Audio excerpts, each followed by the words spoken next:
Euronews has been given an exclusive interview in the Palazzo Apostolico, the administrative heart of the Vatican. It's here that the Roman Catholic Church manages its international relations with the world.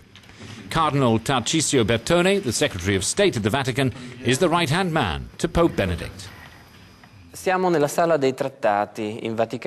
in the Hall of Treaties at the Vatican, invited by Cardinal Tarcisio Bertone, the Secretary of State at the Vatican.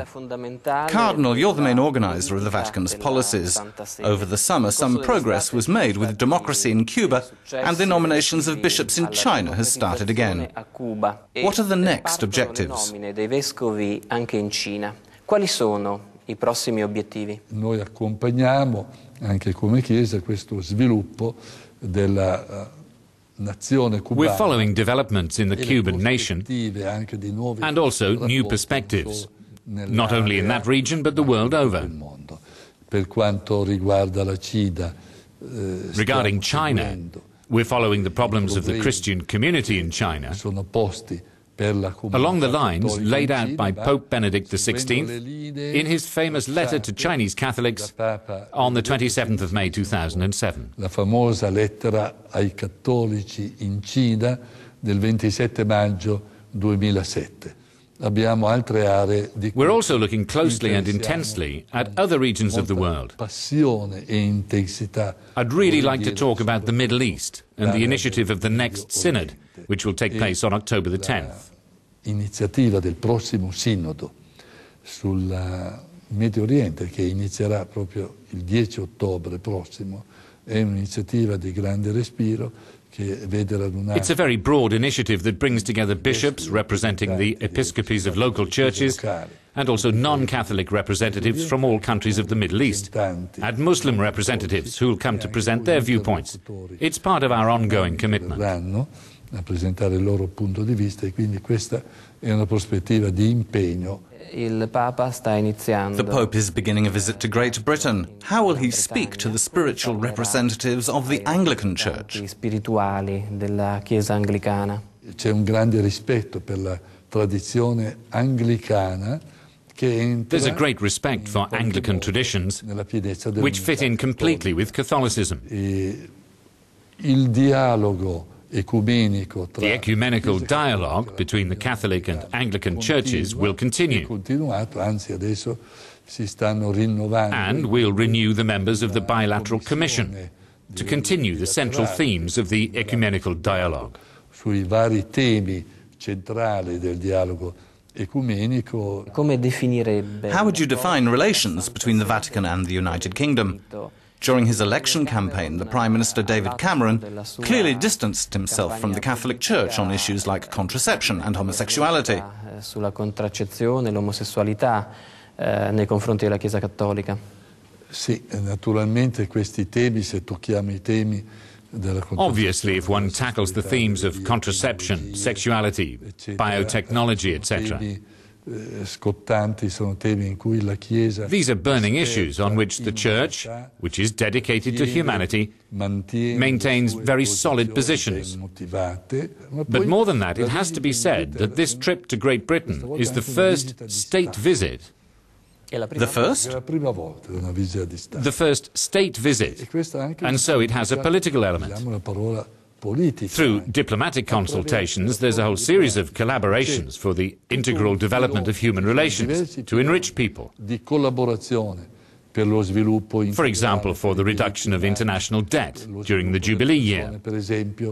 Per la riduzione del debito internazionale, proprio nell'anno santo anche la Gran Bretagna su impulso del dialogo. After talks with the Vatican, Great Britain agreed to reduce the debt of the poorest nations.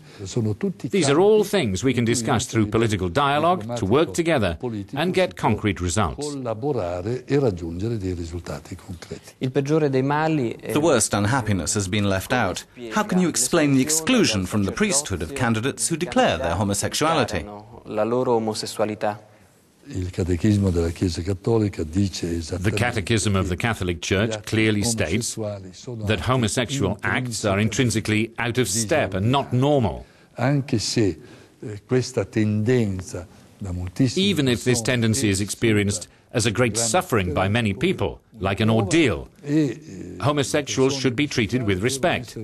But for all that, it doesn't justify admitting them to all functions within the Church. Devono essere ammesse a tutti i ruoli nella Chiesa.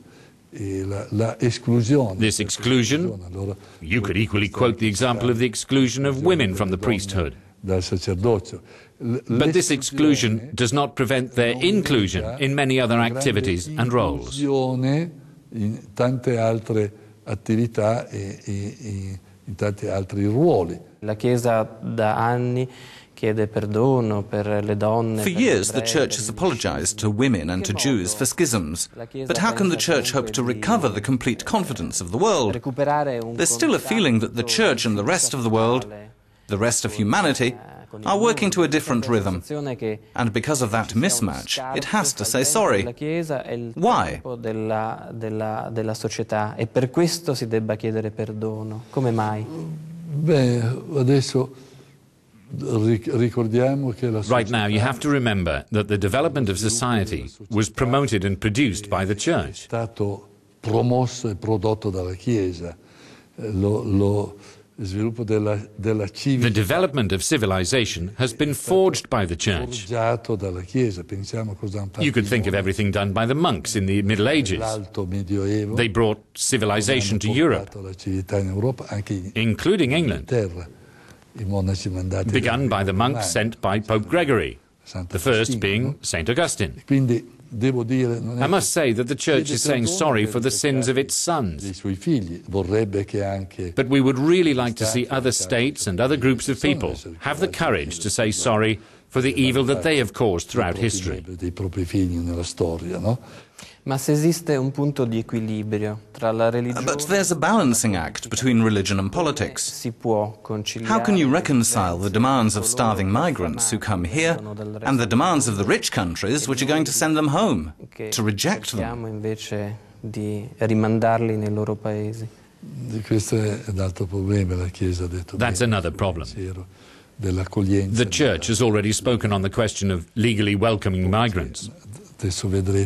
Soon you'll see there'll be the Pope's message on World Refugee Day, the 16th of January next year. The Pope will clearly set out the Church directives, including on that issue. Cardinale, io la ringrazio a nome di Euronews. Grazie mille, auguri a tutti gli ascoltatori, i fruitori di Euronews.